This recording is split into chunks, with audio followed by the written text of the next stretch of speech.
McKellar. Thank you, Deputy Chair.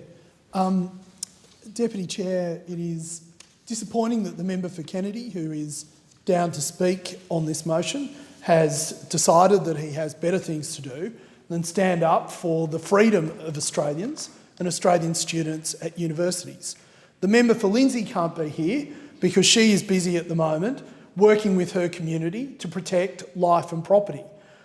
We on this side, and I have noted a number of speakers on the other side of this chamber, take this issue incredibly seriously. As the member for Dawson has just pointed out, these are regimes that are not friendly to the rule of law, are not friendly to procedural fairness, are not friendly to fairness and freedom of the individual. This government has stood in lockstep against the narcissistic self-interest of too many university administrators who would prefer cash instead of credibility, who would prefer to persecute those people standing up for the freedom and rights of individuals, of Australians, of foreign students, over instead of taking the cash of, as the member for Dawson describes them, a homicidal totalitarian regime. Deputy Speaker, my father came to this country from an oppressive left-wing regime after the Second World War. He came to this country because it stood as a beacon of hope and freedom for anyone who was willing to come here and have a go. Too many of our institutions have given themselves over to the interests of those groups who would seek to undermine the very liberties that this nation was built on.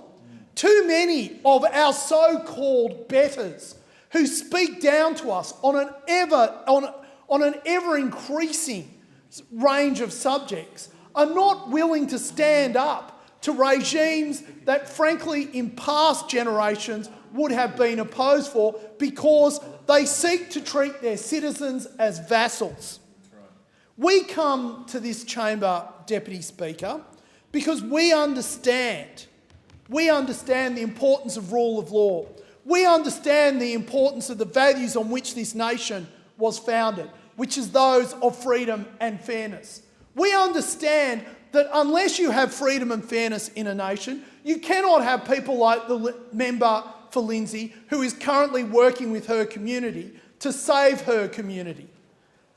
We know that when you get rid of these things, when you silence people in this very chamber, in this very building, through sneer and smear and fear, that what you create is a culture of cancellation.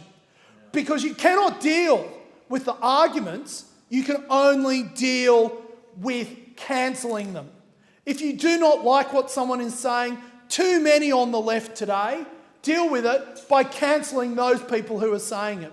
The member for Dawson has pointed out that on our campuses, in this nation, in our time, we have had people who have been protesting in favour of freedom of speech, and what has been sought has been that of university administrators to cancel them, to shut them down, to simply put, spend hundreds of thousands of dollars in order to achieve what they could not achieve through argument, and that is to cancel them and ensure that they cannot be heard. This is a fundamental freedom that we are talking about. Those opposite talk about cybersecurity.